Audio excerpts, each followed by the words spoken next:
Armenia रूस के लिए बहुत खास था। अर्मेनिया पूरी तरह रूस पर निर्भर था।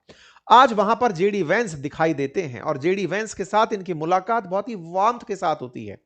अर्मेनिया ने अपने आप को पूरी तरह रूस से मोड़ दिया है। एक छोटू सा देश, लैंडलॉक कंट्री, कोई सी बॉर्डर नहीं, और वो पूरी तरह से अमेरिका की तरफ टर्न ले लेता है। एग्रीमेंट साइन करता है, $11 बिलियन के इन्वेस्टमेंट जो अमेरिका से आने वाले हैं उनके लिए तैयार हो जाता है। क्या कर रहे हैं पुतिन, यही समझना है। लेकिन इस पूरे विषय वस्तु को समझने के लिए पहले कहां है यह अर्मेनिया, क्या है इसकी वर्तमान स्थिति, क्या है इसको लेकर के बवाल, उनको एक एक करके डिस्कस करते हैं। तो देखिए, आपके सामने दो बड़े समुद्र हैं जिन्हें देखना जरूरी है। एक तरफ है ब्लैक सी, यार ये रहा ब्लैक सी, और यहां पर है कैस्पियन सी। इसके बीच में है काकेशस माउंटेन। इन्हीं काकेशस माउंटेन्स में एक छोटू सा देश अर्मेनिया, जिसे मुझे आपको जूम करके दिखाना पड़ा। यह अर्मेनिया ईसाई बहुल कंट्री है। दुनिया में सबसे प्राचीनतम अगर ईसाई सभ्यता कहीं फॉलो हो रही है तो वो अर्मेनिया है। 95% के आसपास पॉपुलेशन यहां की ईसाई है। और अमेरिका में फिलहाल जो ट्रंप हैं वो क्रिश्चियनिटी को फेवर करने के लिए, गोरों को फेवर करने के लिए राइट विंग आदमी माने जाते हैं। और ऐसे समय पर यह एक संयोग है, या सोची समझी रणनीति, या फिर पुतिन की नाकामयाबी, ये अपन आगे चल के देखेंगे। फिलहाल के लिए अर्मेनिया जो छोटू सा देश चारों तरफ से घिरा हुआ, अगर मैं उसे और जूम कर दूं तो वो ऐसा दिखाई देता है। इसके एक तरफ आपको अजरबैजान दिखाई देता है, इसके एक तरफ तुर्की दिखाई देता है, ईरान दिखाई देता है, जॉर्जिया दिखाई पड़ता है। जॉर्जिया रूस से कनेक्टेड है। रूस से जो भी सामान यहां आता है वो वाया जॉर्जिया आता है। जॉर्जिया के थ्रू ही अर्मेनिया में गैस की सप्लाई होती है, पेट्रोल की सप्लाई होती है। जो भी ईंधन है, ईंधन पर यह पूरी तरह निर्भर है। आत्मनिर्भर बिल्कुल नहीं है, पूरी तरह रूस पर निर्भर है। और वाया जॉर्जिया होकर के इनके पास सामान पहुंचता है।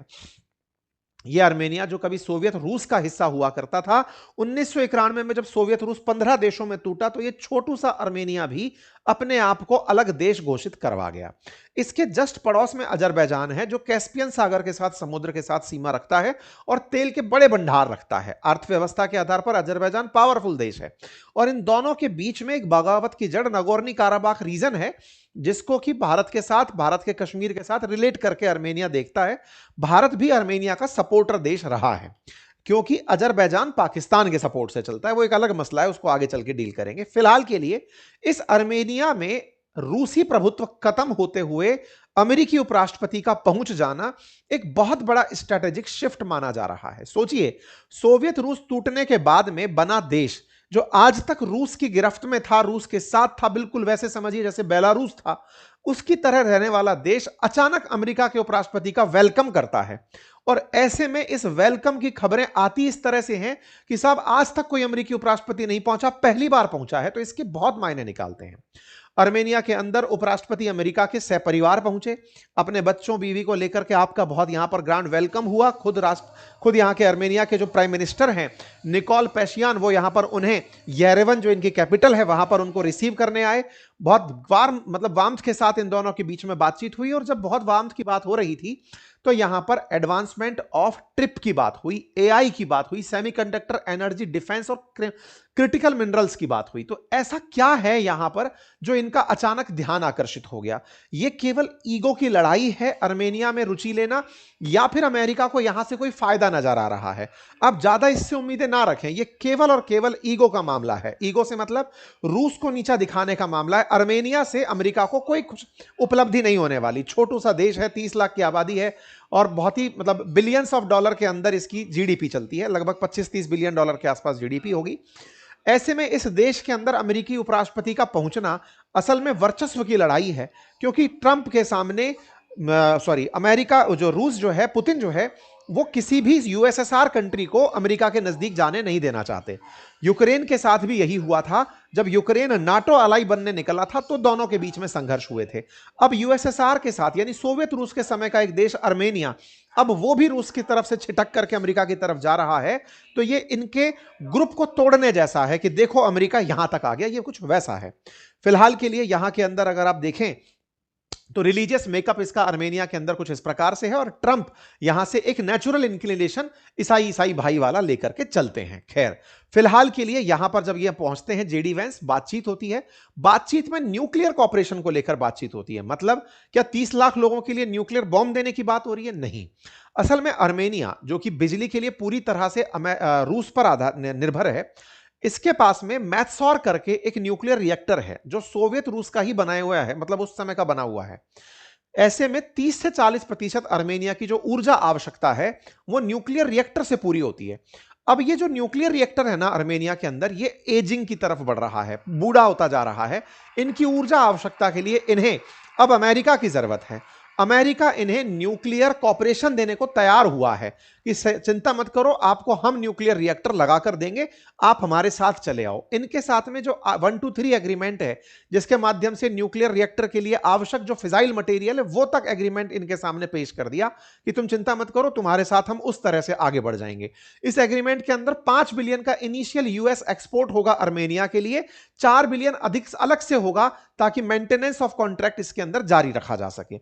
यहां पर न्यूक्लियर कॉपरेशन इसलिए जरूरी है, ध्यान देने वाली बात है, क्योंकि आर्मेनिया की लगभग 40% ऊर्जा आवश्यकता न्यूक्लियर रिएक्टर से पैदा होने वाली बिजली पर निर्भर करती है।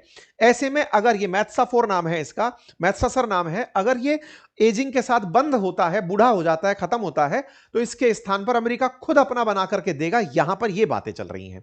एनर्जी के मामले में ये नेचुरल गैस हो, पेट्रोल डीजल हो, ये सब अमेरिका रूस से आयात करता है आर्मेनिया।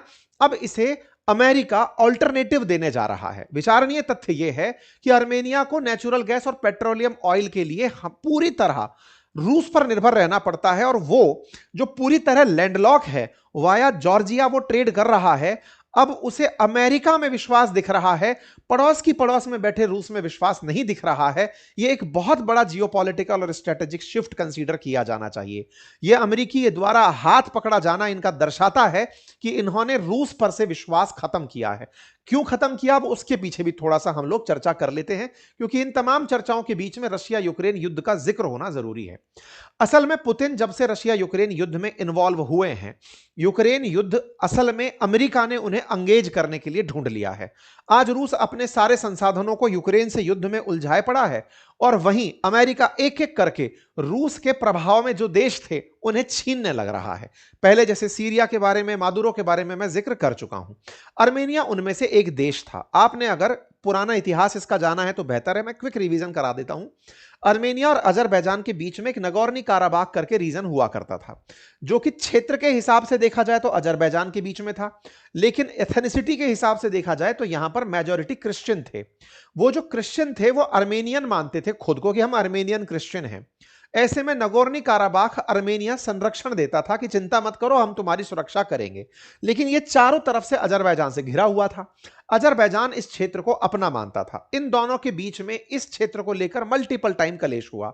हर बार आर्मेनिया को बचाने रूस चला आया, दोनों के बीच में मध्यस्थता कराने रूस आता रहा कि चिंता मत करो, तुम दोनों झगड़ो मत, नगोर्नी काराबाख रीजन के अंदर आर्मेनिया को मैं बचाऊंगा। आर्मेनिया को डर क्या है, देखो यहां अजरबैजान का एक हिस्सा इस तरफ भी है, और आर्मेनिया से अजरबैजान को अगर अपने बाकी बचे लोगों तक पहुंचना होता है, बिल्कुल वैसे जैसे इसको यहां पहुंचना है तो इसको यहां से निकलना पड़ता था, और अजरबैजान को इधर पहुंचना है तो वाया आर्मेनिया निकलना पड़ता था। तो एक म्यूचुअल एग्रीमेंट सा था। अजरबैजान तेल बेच बेच पर अमीर हुआ, अमीर होकर के उसने खूब शक्ति बढ़ाई, दोनों खूब झगड़े इस जगह को लेकर के, और झगड़े को लेकर के जब रशिया यूक्रेन युद्ध चलने लगा ना, तो आर्मेनिया को लगा कि अब मुझे कोई बचाने नहीं आएगा, और हुआ भी यही। उधर रशिया यूक्रेन झगड़ रहे थे, नगोर्नी काराबाख रीजन पर अजरबैजान कब्जा करके बैठ गया। हमला होता है, रातों रात यहां से लाखों लोग पलायन करके आर्मेनिया चले जाते हैं, क्योंकि वो बच नहीं पाते, अजरबैजान की फोर्सेस उन्हें यहां से पलायन करा देती हैं। आर्मेनिया इस बात से बड़ा ह्यूमिलिएटेड फील किया। जो कई सालों से चला आ रहा संघर्ष था इन दोनों क्षेत्रों के बीच में, आर्मेनिया वहां पर अपना लगभग कब्जा खो दिया। 2023 के अंदर अजरबैजान ने यहां पर अपनी तरफ से एक प्रकार का समझिए कि ऐसा मामला हुआ कि 1 लाख लोग, मतलब बताया जा रहा है, नगोर्नी काराबाख को छोड़कर आर्मेनिया चले गए, और यहां पर आर्मेनिया को बड़ा ह्यूमिलिएशन फील हुआ कि मैं इतने साल से संघर्ष कर रहा था, और उस संघर्ष में रशिया जो मुझे हिफाजत की गारंटी देकर बैठा था, वो आज मेरी जगह की रक्षा नहीं करा पाया। ऐसे में अर्मेनिया को बड़ा ही लॉस्ट फील हुआ। लॉस्ट फील होना समझ में भी आता है। बस यहीं से पूरी की पूरी कहानी बदल जाती है। पाकिस्तान अजरबैजान के साथ खड़ा था, रशिया अर्मेनिया के साथ होने चाहता था, भारत ने भी बीच बीच में सपोर्ट इनको दिया, लेकिन इस पूरी कहानी में भारत का इनके साथ वैसा ही सपोर्ट रहा कि रशिया तुम्हारे साथ है तो हम तुम्हारे साथ हैं। बिल्कुल उस तरह की इनके साथ मित्रता रही। अर्मेनिया इस बात से बेहद खफा हुआ। खफा इतना हुआ कि उसने रूस के साथ बैठना उठना छोड़ दिया। पहले बीच में इन्होंने खूब मांगा कि सर मदद दे दो। अर्मेनिया ने कहा रशिया से मुझे मदद दे दो। अर्मेनिया की बात सुनवाई नहीं गई। अर्मेनिया अजरबैजान झगड़े के लिए निकल रहे हैं, ये अपने झगड़े में बिजी हैं। रशिया यूक्रेन के बिजी रहने से अर्मेनिया को धीरे धीरे रशिया से विश्वास उठने लगा।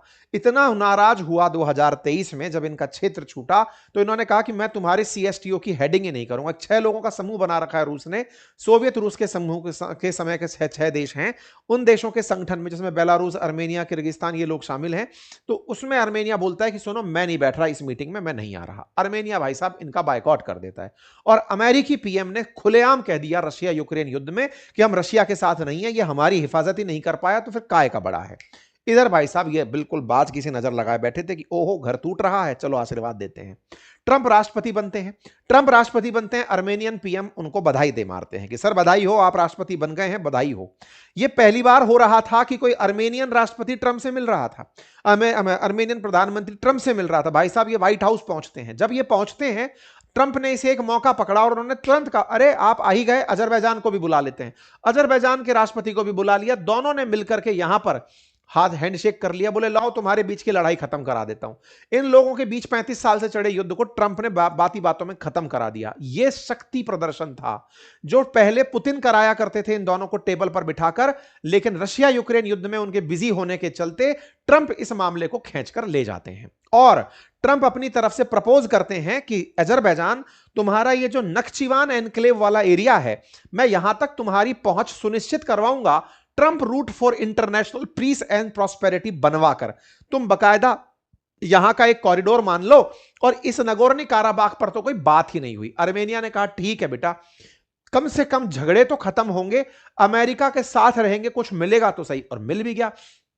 $11 बिलियन सीधा सीधा अमेरिका अजरबैजान में दे गया, अमेरिका अर्मेनिया को दे गया। और अभी जेडी वेंस अजरबैजान की यात्रा पर चले गए हैं। तो कुल मिलाकर के अमेरिका ने इन दोनों के बीच दोस्ती कराकर जो ये TRIPP है ना, ये असल में Trump route for international peace and prosperity है, जो इन्होंने पावर का उपयोग करके दोनों के बीच समझौता करा के की। कुल मिलाकर क्या हुआ?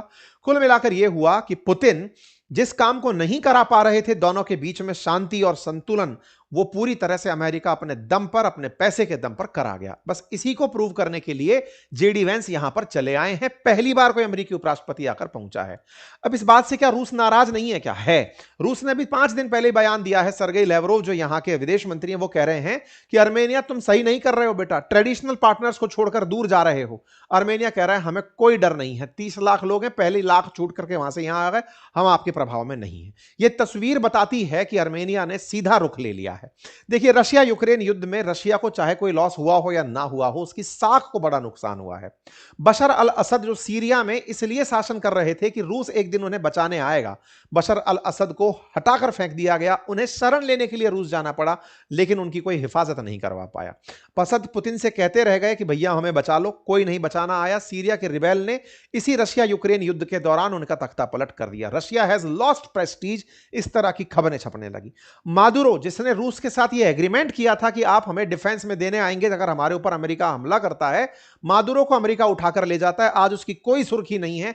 इन दोनों की इस तस्वीर का कोई मायना नहीं रह जाता। इन्हें उम्मीद के लिए आसमान में ही देखना पड़ता है कि कोई तो बचाने आएगा, कोई नहीं आया। खैर रशिया यहां पर भी चुप रह गया। हद तो तब हुई जब रशियन जहाज को यूएस सीज करके अपने साथ ले गया, रशिया तब भी चुप रह गया। कुल मिलाकर रशिया यूक्रेन युद्ध जो हो रहा है, असल में अब वो अमेरिका के द्वारा रूस को कमजोर करने की नीति सिद्ध हो रहा है। और लगातार हाल ही में जो आपने इन दिनों ऑब्जर्व किया, भारत वाला मसला भी, आज ट्रंप ने भारत से जब से यह कहा है कि आप रूस से तेल ना खरीदें, रूस इस पर कोई स्टैंड नहीं ले पा रहा है।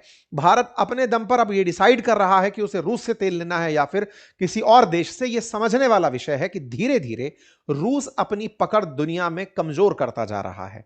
आवश्यकता है रशिया यूक्रेन युद्ध रुके, रूस वापस से एक स्टेबल इकोनॉमी बने और अपना प्रभाव बढ़ाए। आप लोग इस विषय पर क्या सोचते हैं? अपनी राय जरूर कमेंट बॉक्स में दीजिए। चैनल पर नए हैं तो सब्सक्राइब कर लीजिए।